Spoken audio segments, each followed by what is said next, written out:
So, to begin the session, I invite Mr. Shreeram Radhakrishnan from Syntel, who will handle the topic Digital Transformation in HR Management. Big round of applause to Mr. Shreeram Radhakrishnan. Good afternoon, everybody. Right. I hope to catch your attention before you doze off. Post-lunch is usually heavy. I used to experience in college. I'm sure your students are experiencing with you there. Right. So, morning session, there was a bunch of stormy things that got discussed. And I could flip around and see that many of you here, academicians, facilitators, people who are creating tomorrow's leaders, kind of ducked into the chair and saying, oh, these guys are shooting at us. A lot of the faces we could actually, I could actually see, saying that, why are so many things hurled at us, right? So I'll attempt not to do it, very frankly and honestly. So having said that, I did put together a bunch of things that we could discuss as a part of this afternoon session. But again, looking at what did transpire in the first half, I thought it is only pertinent for us to change it a little bit and draw analogy from what slides we have here and bring it back to a real life situation, right? So, so what is talent, right? From an industry perspective, we say human resources, and when we look at what we do with human resources, three key things that HR practitioners typically need to do is hire them, groom or grow them, and then retain them. There are three key challenges. Any company, any organization, this is what is happening, right? What do talent do for us? They build the business. They create the differentiators for these companies, for the organizations. And number three is they protect the market share, right? So very three simple things, right? So what is happening now? So a bunch of disruptive things happening in the marketplace, especially with the advent of digitization of business. Many call it legacy modernization, many call it disruptive technology, so on and so forth. This could all be sounding very difficult English words, but when you take it back to real life situations, fairly simple, right? While I put this up as the next slide, I quickly want to tell you what we are doing in Syntel, how we are getting ready for the digital native, right? We have some of the good speakers in the morning session speak about digital native. I'm sure many of you here know what that is. Next 5 years or 8 years down the line, Shiva said, right, 75% of our workforce are going to be digital natives, right? Quick example at home. So all this while I was very happy. When I go home in the evening, my second daughter will come running to me. Daddy has come home, and then she's very happy. So yesterday evening when I got home late from Bombay, my wife complained. நீங்க வந்து வீட்ல டைமே spend பண்றது இல்லைங்க. பெரிய பொண்ணு வந்து ரொம்ப she is very concerned, saying that father doesn't spend time. So I said, no, she is very happy when I come home, right? My younger one is so very happy. She says, no, be very clear. She comes to you, she's happy, she snatches your phone and she goes into a corner, right? So I am associating happiness because she's coming and looking at me and she's very happy. But the fact of the matter is, she wants to watch YouTube on the phone, right? So it starts from there. So what are we doing at Syntel? Quick analogy. We are preparing ourselves as an organization to welcome digital natives into all our lives. We are going through huge transformation. I'll give you a small example. Syntel's hiring methodology is very, very different. I'm sure all of you will recognize and relate to that, right? We don't go into the typical campus drive. We have it as a very unique methodology. So what we've done is we've set up unique boot camp within the organization where somebody comes on board. In 4 weeks, the person is actually onto a project and talking to the customer.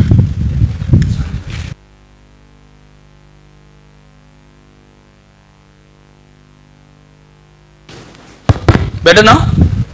Alright. So we've derived this methodology. We run 2 or 3 batches and fairly successful. And this without too much of collaboration back with your fraternity. Right? I'm sure academicians and industry practitioners are collaborating with the organization, but we haven't yet come back and told you, can you include cloud into your curriculum? Can we include social media computing into your curriculum? Can you include SMAC, so on and so forth? So we haven't got there yet. But as an organization, we are readying ourselves to make sure that when we get digital natives on board, how are we going to be dealing with those people? So it doesn't stop there. It percolates to a fact that we are probably relooking at the way assessment has to be done, right? People are not going to be very happy. Do your entire performance appraisal 1 year down the line and say that 4 months, 5 months back, 8 months back, this is what you did, and therefore this salary. It's all going to be out of the window. We are seeing that many organizations are getting there, made public announcement, but then the industry is getting there, right? So with that context, I will get into this slide and tell you why is going digital so very important in the current scenario, slightly more than what it was in 4 years back or 5 years back, right? Why do we need to go digital? Benefits are, you stay very current, right? You know what's happening in the market, what's happening in industry, you know what's happening with your workforce, you know what they need, and you're able to quickly respond to what they need, right? Very simple user experience, builds trust and transparency. When your employee knows that my management knows this is what it is, and then there's an action not taken, that's a different thing, but then everybody has access to the same information. So therefore there's a lot more transparency in the entire way business will be done.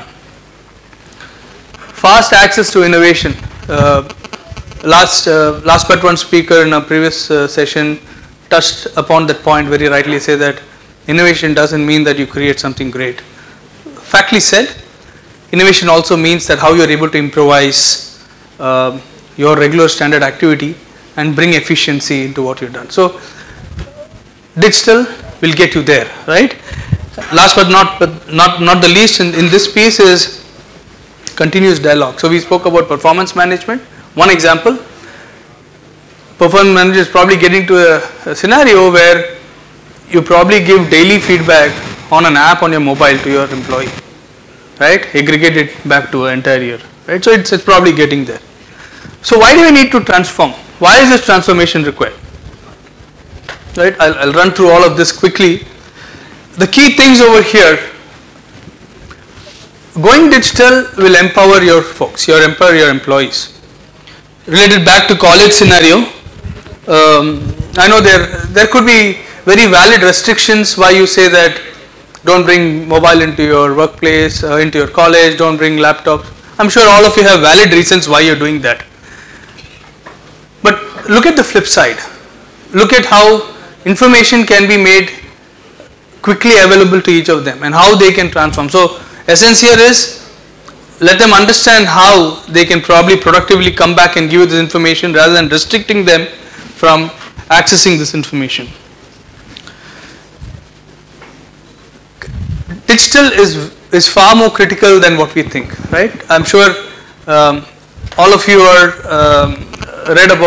have probably read about cloud computing, social media, marketing, so on and so forth. So we talk about cloud, we talk about IoT, right? The way IoT is touching our lives. Could give you a quick example, right? Stuck in a traffic, you have a GPS on, you're on a particular route, it goes back to the server, come back and tell you don't take this route, take XYZ. That's all about IoT. It is no other rocket science. Very, very small in our daily lives, very easily accessible, and it will touch our lives on a daily basis. The terminology should not be sweeping you away. That's the key here. So what is happening with digital natives? Relating back to the scenario, people are wanting to specialize in small bits and pieces. Let's say you take digital analyst, right? Or let's take your Java guy for that, very simply. Somebody wants to just specialize on design, somebody wants to specialize only on testing, probably only on servlets or Ajax for that matter, mobile computing. So as time goes by, you will see people specialize in the smallest of things rather than specializing in grandeur, right? So this is one of the quality, and then once they have specialized there, they will want to quickly move on from there, saying that, hey, I have done this, I have specialized, I have proved myself here, get me something more to learn and do, right? So transformation that way is very pertinent because you are again dealing back with digital natives, very fast paced, and you need to be catering to those kind of folks, and those people are with you in campuses, and that's where molding starts. So how will it help, right? How will it help HR? How will it help all of us in this room when we go through this transformation? Three key things I would want to highlight here, apart from a bunch of the other things here. One is human resources or human resource facilities. I say human resources, not just the human resources department, but people who facilitate human resources function is going to shrink, because decision making data is going to be on your fingertips. People will be able to take their own decision, and what will happen is HR as a function also will get into becoming more like marketing. It will come back and consult with business saying that this is what we need to do, this is how we need to brand your workforce, this is how you need to go back and tell the customer what we can do, right? So that transformation will happen. Gone are the days when the regular HR function will kind of touch our lives. It's probably going to happen down the line the next 5 years. Boundaries getting blurred, very important. We are all used to keeping our boundaries, and saying that this is the regime I manage, this is something else you manage. These will go away. Again, because people are going to be extremely connected back in the digital era, and there is power of information.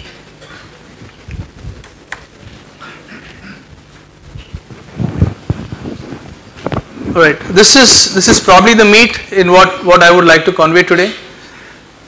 See, the underlying fact about moving into a digital era or moving into digital transformation is to go back and touch your culture, right? We've heard, we heard culture eats strategy for breakfast. This is said by Peter Drucker. But in today's scenario, culture eats strategy for breakfast, lunch and dinner. So if you've not kind of made a dent on your culture by going through this entire digital framework, you probably lost the game, right? So it probably has to start from campuses. 5 or 6 things make infrastructure available to people out there, right? Only once infrastructure is available, innovation is probably cultivated. Connect, co-develop and co-create. So I'll give you a very interesting example. We are running the employee referral program in our organization, right? So we open up an innovation contest and come back and tell people, how would you attract employees back from the industry into the company? So bunch of people who last year came back from college, came into the organization from college, they ran a flash mob across multiple locations, right? So these are things we keep seeing outside. People actually did this.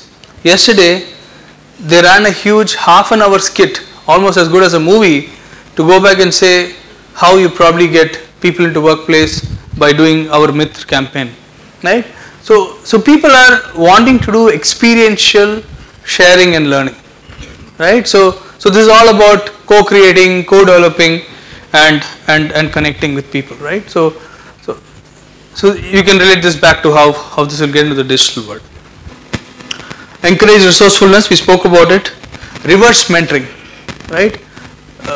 Something that's creating the buzzword today in the industry.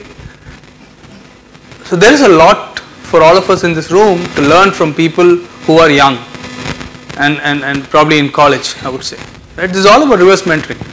So we are beginning to practice in the organization, right? Back again, I'm sure all of you have kids at home. people are learning abacus, right, for mathematics. In another 5 years, as this goes up, the ability to reason, ability to run algorithms will be much better in that age group of people than you probably are, right? So somebody is right behind you, biting at your heel. So if you are not running faster to keep that person up and ready as far as information is concerned, you probably lost the game. So start practicing reverse mentoring, right? If you have learnings from the young Turks, please be very open to learn. And this I mean it. Please be very open to learn, and with your experience, improvise and give back to them what probably can be done better, right? This is happening in organizations, reverse mentoring, and I would rather suggest you probably want to practice in academia as well.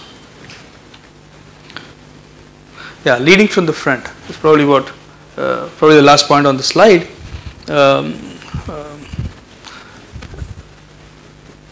Giving a bunch of examples and giving them gyan, so in very simple English, giving them theoretical approach will probably help to a particular extent, but then demonstrating what is being taught is the key, right?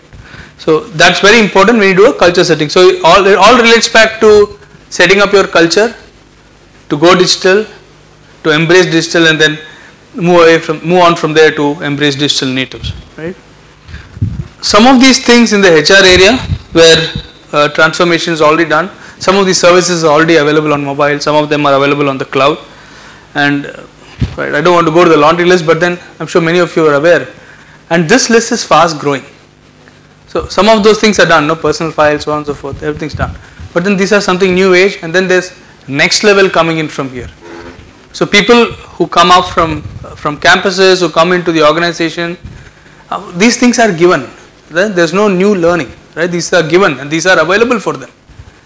So having done that, the quest is to go next level and move on from there. So that's why we say, when I come back and relate to what Syntel as an organization is doing, we are readying ourselves to embrace digital natives in the next 5 years, 8 years, and so on and so forth. Right?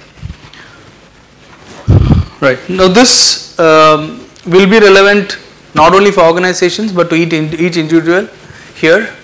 When you are advocating change, there are a series of things that you will go through, series of emotions, and it's very important that you are aware that you need to manage some of these things. Right? So, right, very nicely put, right? So there is an era of maintaining status quo, disruption happens, exploration, then rebuilding. Look at the kind of emotions attached over there. I'm sure each of you will be able to relate back when you say you have some live examples what you go through. But please understand, you need to go through these emotions so that you can manage change, right? I don't want to go through examples here at least. So this is where we are. By 2020, we're talking about 50 trillion gigabytes of data getting generated. We're talking about so much more opportunity that's in front of us. And if probably not gone digital, we probably lost the wave. So this is important for organizations. This is important for HR practitioners, and back to you folks in academia, right? So thanks so much. I end my quick thing with this. Probably my colleagues will take on, and then we'll be open for Q&A after that. Thank you. Thank you, Shreeram. I have 2 points to add when you talk about attrition and retention. See, number one, when you will realize this when you run your own company. You start recruiting a whole lot of people for doing a whole lot of jobs, and then there is a customer out there who's probably giving you business, right? So there are a couple of things that go hand in hand. One, your business has to grow, your customer has to give you more work, or you go around and get more work for your people. At the same time, as an organization, every organization goes through certain amount of pricing pressures, right? Year after year, your customer is looking for a X percentage discount, right? When you're looking at annuity business, 2 years, 3 years down the line, you say that very good, great, I'll probably renew contract for 3 more years, give me 20% discount. Right? That's one side of the problem that the organization will have. On the other side, your employee, everybody wants 30% salary increase every year. So where do you think somebody will balance out? Right? So some of the attrition is very healthy as far as organizations are concerned. Right? You learn, and then you move on in your career, and probably 6 years later you come back as a project manager. Fair enough. Right? So this is being practical. Right? It's not getting emotional. You have to be very practical about this. When an organization says that I'm willing to let go my bottom 5% non-performers, that's because of non-performance. And then you also have, so organization attrition is not 5%. You have 18%, you have 20%, so on and so forth, right? So the balance is people who are leaving who are probably on projects or doing something else. So the smartness of the organization is to make sure you replace at much lower cost. So that's why we come back to campuses and hire in more numbers, right? So that's probably another way of looking at it.